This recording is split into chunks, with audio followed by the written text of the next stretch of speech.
Hey folks, we've got our first coat of linseed oil on most everything, and we've done the linseed oil on these, I call them lid liners or whatever. They go inside this lid and give us a lip to set down in here so it fits nicely. And this lip will serve a couple of purposes. I mean, we're going to glue it to the part there, but what it does is I didn't figure this out until a while ago. This actually, once it's glued in there, supports this lid. I mean, well, the top of the lid that inserted in there with that interference fit, and we squeezed a lot of glue out. And remember, I was worried about whether that would hold tight or not. Well, this contraption going all the way around this thing right here, glued in, you could probably turn this up on this box and stand up on it with your foot, and it wouldn't drop through because it's got so much support all the way around, you know, acting as a ledge for it to sit on. So anyway, I just thought of that. I thought to let you know what that is. But today we're going to get this glued up and fit it in here. I did have to figure out where number one side was, and it only fits one way, and that helps. But for now, since the finish is already on there, I can't put a pencil mark on there. So this little mark, you see this little mark right here? That's the number one side. And I figured that, and there's no other mark anywhere like it in here, but that little mark right here on that edge of that wood is the number one side. And I do have a number one side on this lid marked internally there. But that's about to be glued over. So to not lose my mark as to number one side, that happens to be the side that has the little wood filler on there. And I can recognize that wood filler on this corner. So that is the number one side by the two markings. This little mark right here, and what I can see is the wood filler. I don't think you could see that, but I do recognize it myself. So this goes here, this goes here. Number one side goes forward. I got my glue here ready to go. I wonder if that's a big enough glue spout. What I'm going to do is I'm going to place glue on the piece that's going in, and normally, like I said, I put glue on both sides of it going in, but remember this one's gonna rest proud a little bit. So I'm gonna be very, oh, that's a lot of glue. I think I need to get my paper towel out and get rid of some of it. So I'm not gluing along the top edge because that needs to be finished on this thing, and since that's the outside edge, it will be visible. So any glue that squeezes out from there, I'm gonna take one more swipe of glue off of here, and I'm gonna make sure it's off the bottom as well. And we shouldn't get any squeeze out of glue from, now I do get glue on that finish right there, and I need to make sure that stays off of there. And some glue did squeeze out at the bottom next to that flocking. And that's not what I wanted. It will dry clear. So if I can just wipe it off right there, I don't need to finish the flocking, so that's not going to be a problem. And the question is, do I clamp this or not? I think I might once I get them all in there. So what I'm going to do is put the two sides on there. And I'm going to be a little bit more careful with the glue this time and not put quite as much, and still spread it out with my finger away from the bottom. And away from the top as well. So it'll be a long strip of glue where the top reveals and the bottom should not spread out. And it looks like I may still have too much glue in here. But I think now we're ready. So this piece goes in here, and this slides all the way over to there like that. That's in there. Now put these two pieces in. These are going to have to slide down, so the glue needs to be fairly thin to not pile up and get on anything. So I'm spreading that fairly thin with my finger, and to make sure that I don't get any glue on that top reveal, I do that and wipe off that excess glue. Now I can kind of insert there.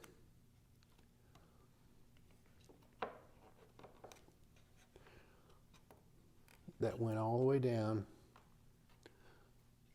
both sides. There is a little bit of squeeze out right there at the top, because as it was sliding down, it was spreading glue up. So I'm going to wipe that off. I think we've already got finish on that edge.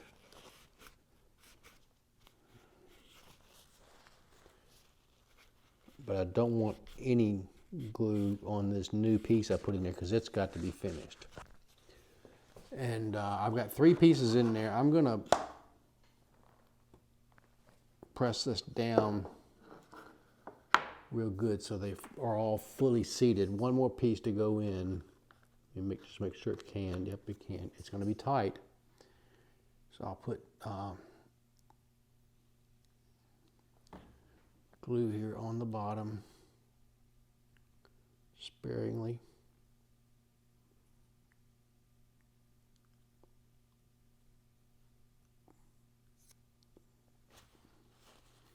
Now it'll probably do the same thing. It'll probably puddle up on the top there as I slide this down in, and it kind of squeezes off. I'll let you watch as I do it on the camera here. See how it puddled up right there? Just no avoiding that.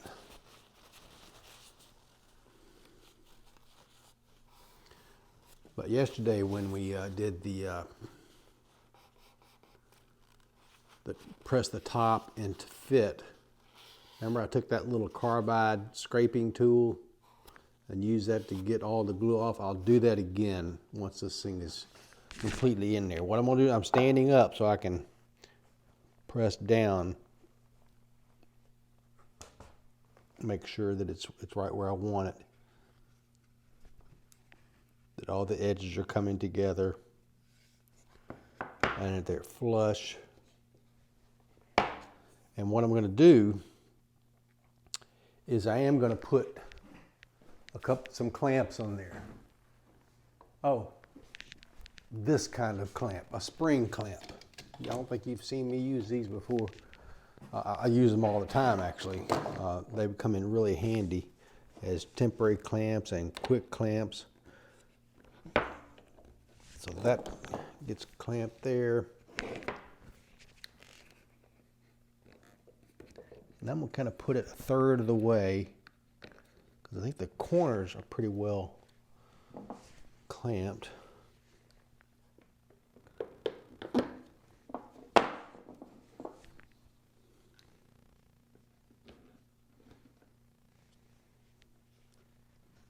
And now I just need 2 more clamps. I've got the perfect number 6 that worked.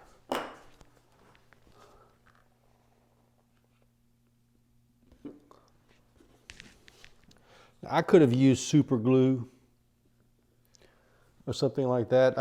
It's not bad to use super glue. Super glue in some situations is ideal. It is a very brittle glue, and so if there is any chance of lateral pressure or any kind of pressure on that super glue, once it's set in place, it can crack pretty quickly, and it's a very hard plastic once super glue cures. This is more of a polymer type glue. It gets to be a hard piece, but there's still, I mean, even when it's hard, there's still a little bit of flexibility in that glue. And so that's why this white glue, or the carpenter's glue, one of the reasons why it's so good.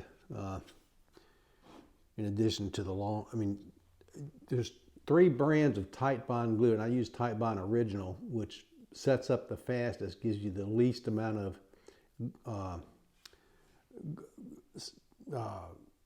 assemble time for gluing, but it sets up faster, and it's indoor glue. You can't get it wet.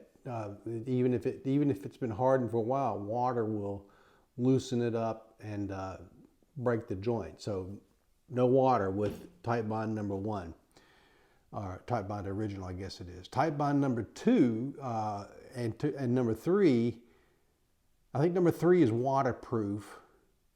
Yeah, number 3 is waterproof, and you get a long assembly time. It takes a long time. I mean, you've got at least 30 minutes of assembly time, whereas this stuff, you've got about 6 minutes of assembly time or less. And then Titebond 2, I'm not sure what the features are on that. Maybe they're just halfway in between the two, but one of them is more waterproof than the other, and that Titebond 3 is the one that's completely waterproof. So while that's setting up, we're going to wait 6 minutes before we take the clamps off and press that in. All right, folks, it's been 6 minutes. We're going to take the clamps off now and see how this thing fits. I wanted to get the clamps off for another reason, because there's some glue squeeze out next to this flocking that I am not happy about. And it's only in one place. It's looking on the GoPro right here. It's right there, if you can see that. And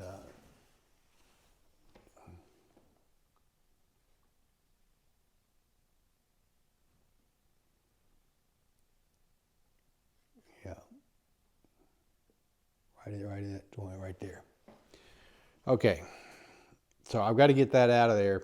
I'm thinking I'm going to use one of those toothpicks to get it out of there. Let's see here.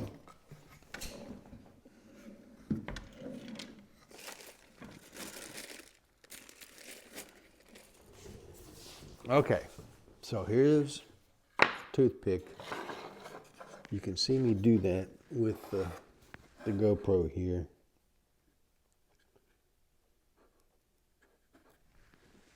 All right, that got some glue off on the end of that pick. And I got some more.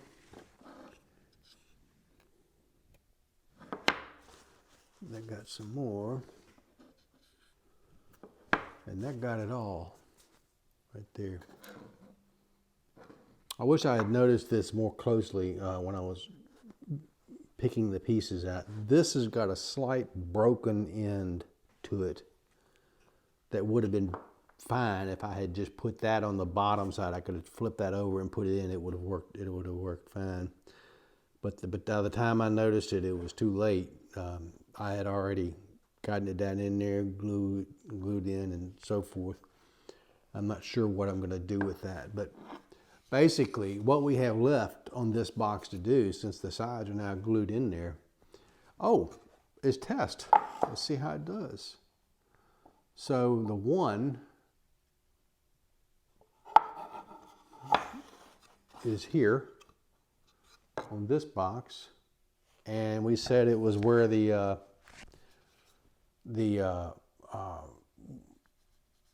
wood filler was on this box. So I've got, this should be the way it should fit in. There it goes.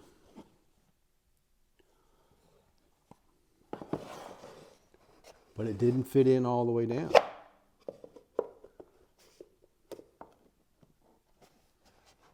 Aha! This is actually good news. You're wondering, why would not fitting be good news? All right, see, I've gotten it in down here, but now I won't go in up. Now it's fitting all the way around. That's the interference fit. And see, I can pick the box up by the lid now because of that. I don't want that to be the normal usage of it. I want you to pick it up the other way. But what it means is I need to sand that edge down in the very slightest amount to make sure that that it goes in. And part of that interference fit may be this little broken piece right here, which I may need to just fix with a plane. I'm going to try that. So here's my block plane. I've got all these other planes hanging up on the wall over here. There is a number 7 plane that is for smoothing out long pieces of edge, or really any board. It gets the high spots out. It's not, and then, so that's on the left side. You've seen the Lee Nielsen number 51 up there before. That's the one I used on the shooting board. So I've got this number 7 right here. I've got a number 5.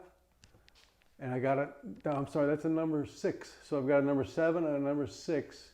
They both kind of do the same things. The number 7 is just more.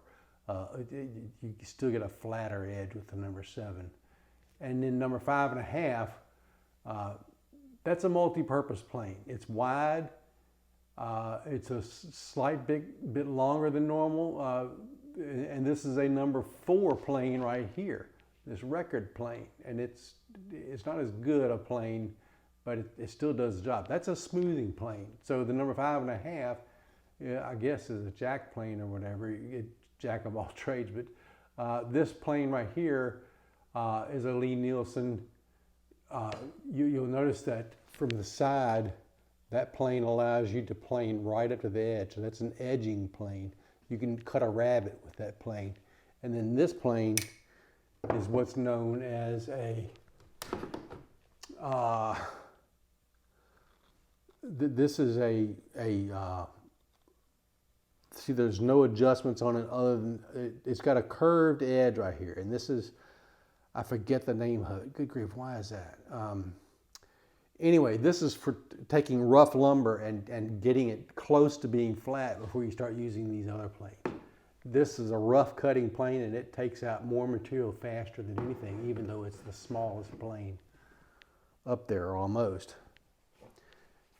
But anyway, I'm going to try this plane on this corner here and see if that helps anything.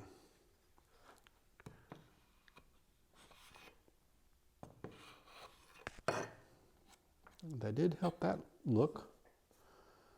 Now, see, I won't be able to take it from the edge because it doesn't even reach it, because there's a little gap right there in the plane that does that. But I have what's known as a shoulder plane.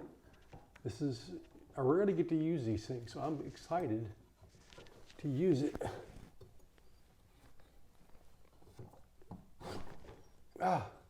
It's gotten tight in there. This is a shoulder plane. You see it's a 1/2 inch thick. It's got a blade that runs from one side to the other. And it's not out right now. I can adjust it out.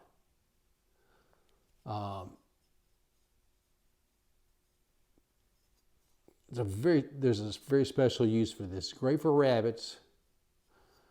And what I'm going to do is I'm going to lay this down flat with this and see if I can cut off that piece that's sticking out.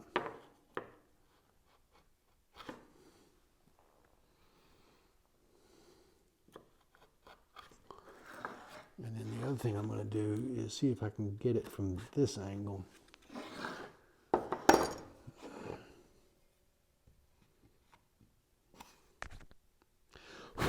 It looks like it may need some glue to make that strong. And honestly, I don't know how to get glue in these miter joints at this point. This piece is sitting proud. So I'm going to take care of that. I'm getting very tiny shavings off there, but it's still not even with it.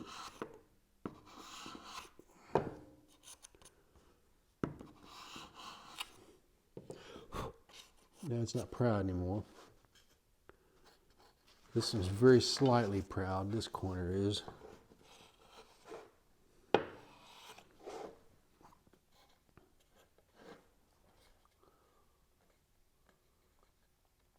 Yep. Another very slightly proud edge right there.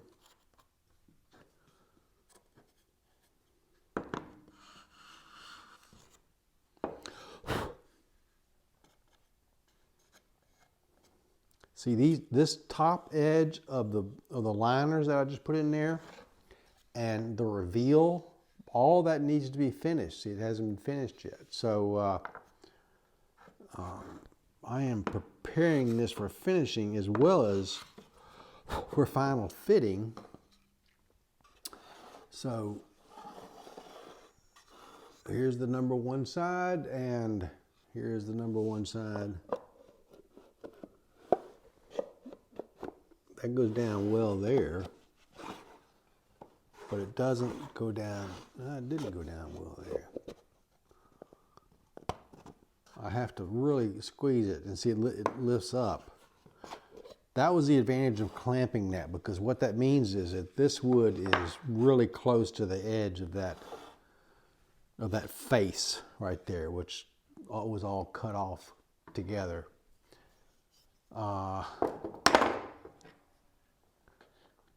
That won't reach that edge. This will. But if this edge is, yeah, it is. So what I'm going to do is make sure, and I need to do this on another plane. Let me get a big one. I'll get this 5.5 here. I'll turn that 5.5 sideways. And then I'll loosen this blade up so that that blade doesn't catch on this side. This side, that blade is completely flush, and I shouldn't be able to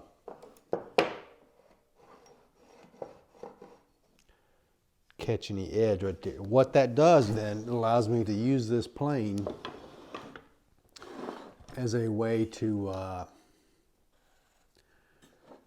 carve, to hold it at a slight, not flat, but a slight little angle to cut a chamfer, the slightest of a chamfer on the edge of that material. And you can see,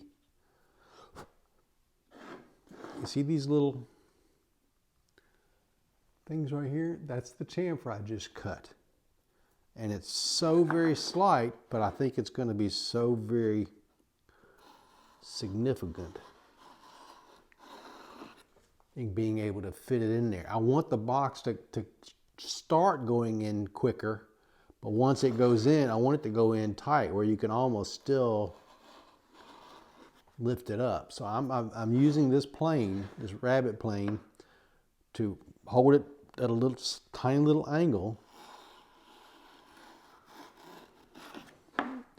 to cut that down. And that is one sharp blade, but there is the little piece that it's taken off. Now take this box, number one side's up here, number one side's right here. That went together perfectly. You see that little chamfer? And it still has a piston fit.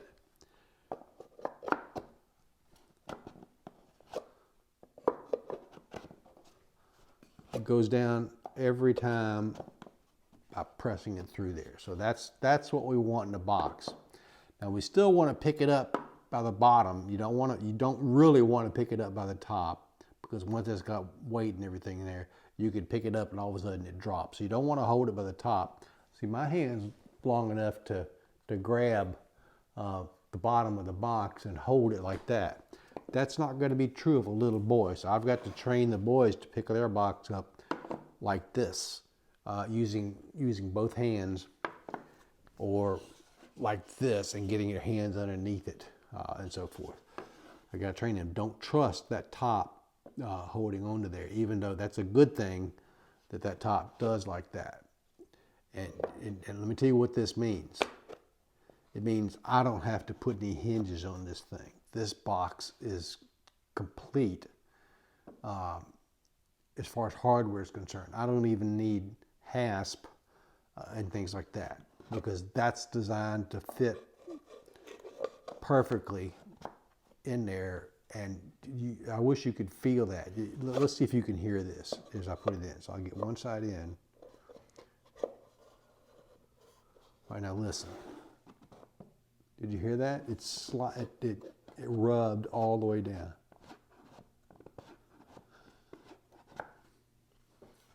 And I like that. And that's just enough reveal to do that. It'll be interesting to see what the finish does, whether the finish that I put on here has any effect on that. One effect that it will absolutely have is if I put the finish on there and I wait before it's cured, and go ahead and set this in here before it's cured, it'll never come off, because the finish will end up being like glue, and when it does cure, it'll be stuck on there and I'll have a time getting it off of that thing. So I'm going to go ahead and put the finish on here now, just to be done with it. That'll be the last thing we do on this tonight.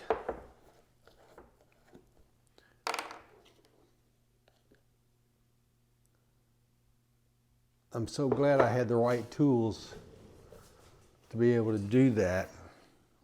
This little plane, it's called a shoulder plane. It's completely flat this way, and square with the bottom this way. And the bottom is exactly 1/2 inch wide.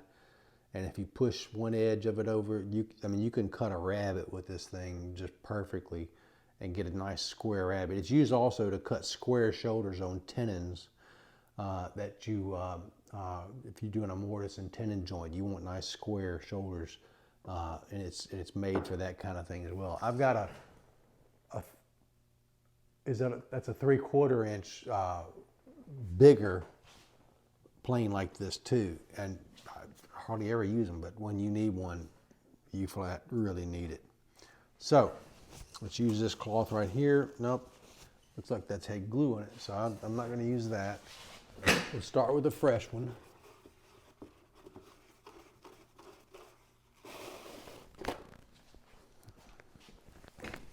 I built that paper towel holder too.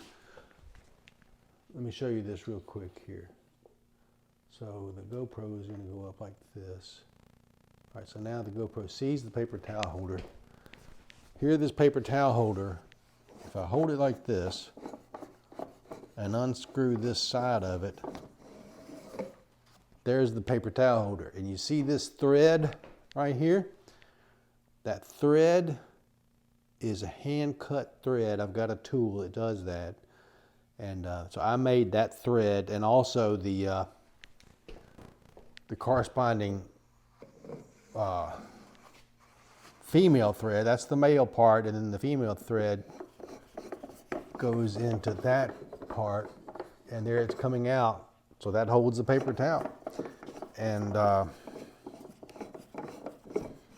quite securely.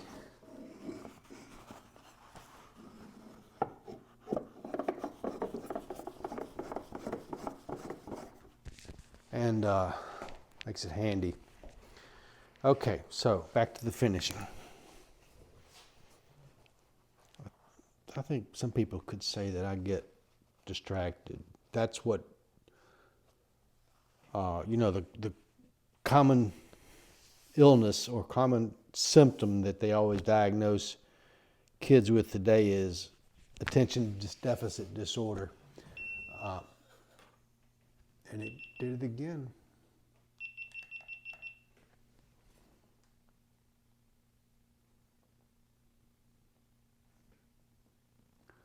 Did it shut down because of no battery? Yep, that's what it was. There's no battery. All right, the GoPro is not being used anymore. So we'll use this overhead camera right here so you can see me applying this finish on here. You know, I think I'm going to fold this in a way where I get a nice sharp corner.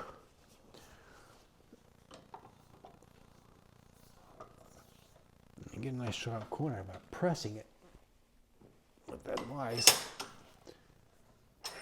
And that gives me a nice sharp corner. And I'm just going to roll up the other end away from that sharp corner. Let me press it again after it's rolled up here.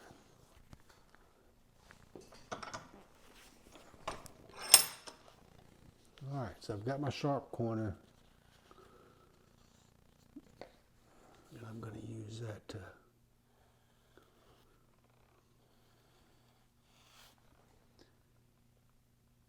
get that finish on there.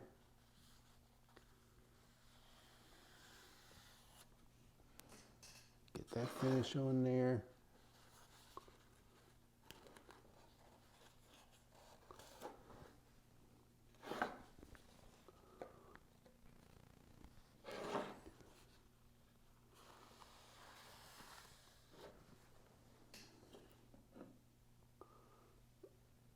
I'm looking for the reflection of the light to see if there's any part that I missed.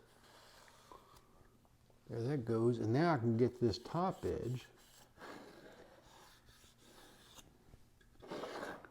It's not catching at the corners because there's nothing proud on those corners anymore. All right, and so I'm still going to need to be able to wipe off that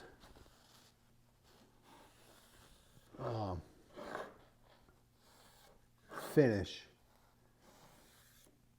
And I finally did read the directions. You're supposed to wipe it off within 5 to 10 minutes, it said.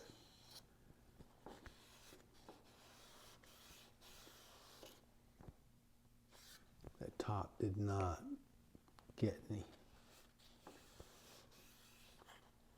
The top edge, the little liners did not get me as much finish as I needed, but the sides got plenty. So that all looks good, and I won't be trial fitting this thing into this until I'll probably wait 24 hours before I put anything in there, because that needs to dry. You know what? I think I see a spot that needs some more finish on it. It's soaked in already. Because I did a little bit of wiping.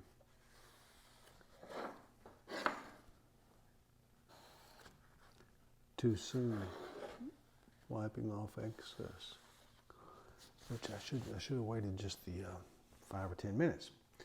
Okay, folks, thanks for watching. I don't know whether I'm going to be doing another video between now and Christmas. I do want to try to put the inside container in here. Let me show you something about that.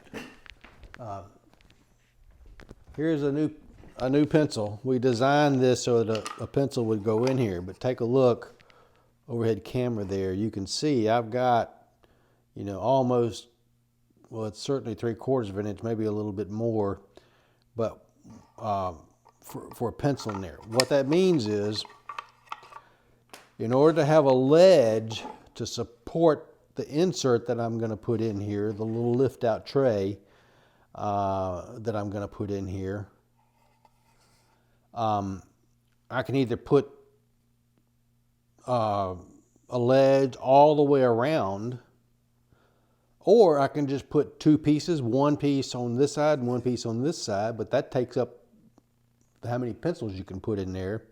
And so what I'm thinking about doing is putting a 3/8 or less inch piece of oak wood here and oak wood here. And what that means is I didn't get a chance to glue it up with this Elmer's glue, and the finish is already on there, and so it's not going to stick the way it should with that finish. However, I will be able to use, and there's not going to be any pressure on it other than it has to support the lid. So I'm going to use super glue to put those two pieces in there. And the super glue will stick to anything. It'll stick glass to metal, you know, if you have to. It may not be a permanent fit, but it will fit. And since oak is such a porous wood, the super glue will get down in those little open grains that even have been finished with linseed oil, and it'll grab hold as it presses. And the way you use super glue is that you take the you put this, well, in this case, I'm gonna stand it up and put the super glue on this bottom part right here. I've got some thick super glue, so I'll use that thick super glue to put across there. And then I'll spray the piece, spritz it with the activator, and I'll take the piece and I'll press it in there against that, hold it for 5 seconds, let go, and it is in there. It's done. And it is, at that point, rock solid piece of plastic holding those two pieces of wood together, even with a linseed oil finish. And so that'll be the way, and there won't be any squeeze out or anything like that. That's the way I'll do it. And so actually I can pre-finish those two pieces. I'm going to get, I think, that part done. I've got to go grocery shopping. I've got to go pick up a ham, and Bethany and family arrive tomorrow evening, probably. It could be early afternoon if they left early enough, but anyway, so I'm going to get, at 7 o'clock, I'm going to be at the honey baked ham place to pick up the ham, and at 7:30, hopefully I can get out of there by then, I'll be at Kroger doing the grocery shopping, picking up all the things we need, the staples and so forth that we need for them coming in. And then I'll probably come back in here and do the video putting those two pieces in there. So that will be the last video for Christmas, unless I can talk Bethany into let me do a video with grandson number 1 and grandson number 2.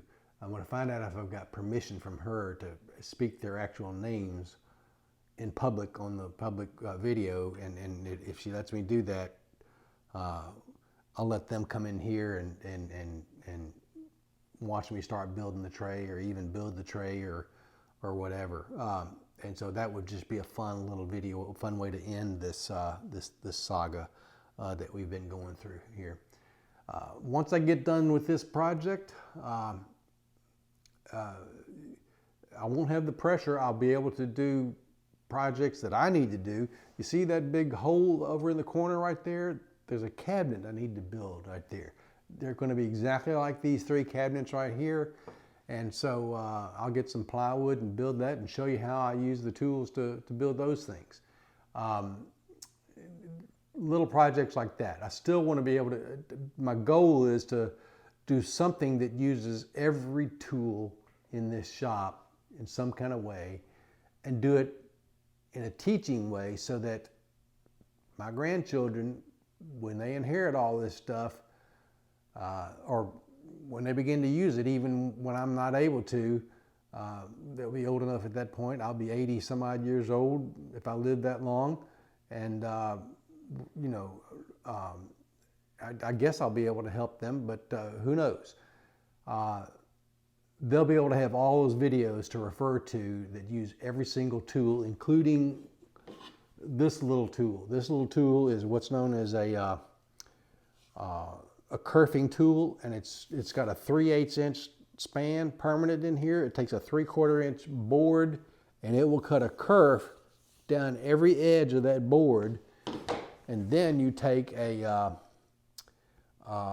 ripping saw and you rip the board in half, and the saw will follow that kerf all the way around. And so it takes a long time to rip, but you just clamp the board up here and you just keep ripping, turn it around, rip some more, turn it upside down, rip from that way. But the kerf is what keeps you in line with that ripping saw. I'm talking about a hand saw, no power tools whatsoever. The first box I did for grandson number 1 was made completely with hand tools. I had just come back from a hand tool workshop put on by Rob Cosman. I was up in Niagara Falls, Canada, and just had a blast working with those guys up there. They've got a thing where they help support injured veterans, people who've lost a leg, people who've had PTSD, and all that. And so you get half the number of people in their workshop that are civilians. The other half are servicemen that have, given parts of themselves and their, basically their lives for their country, and put it at risk for all that. And we try to help them out with their situations by giving them. We buy tools for these guys, so they end up with the same tools that we've got.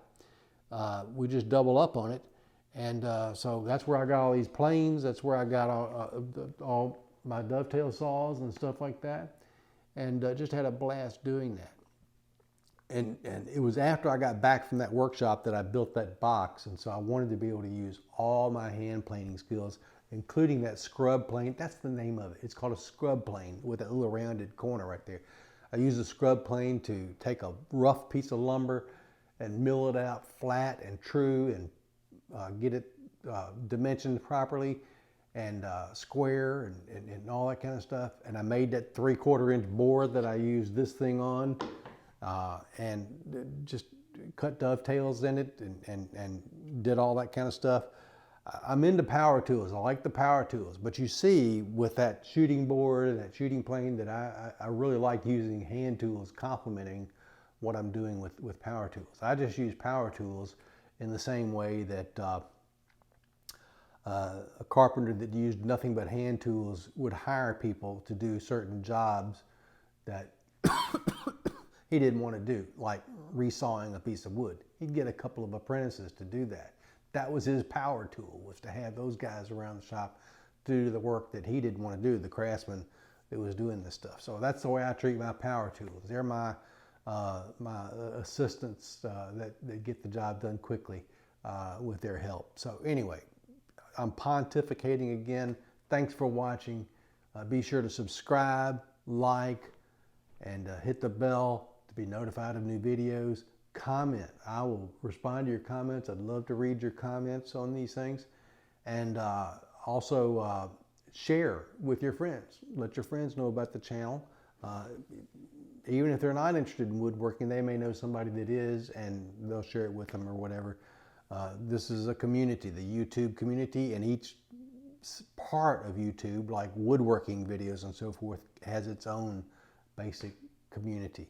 And so I'm going to start reaching out to other woodworkers that do YouTube stuff and see if I can't get them to subscribe to my blog and get a little bit of feedback. I'm subscribed to all theirs, but so turnabout's fair play. But anyway, that's some fine shavings on that.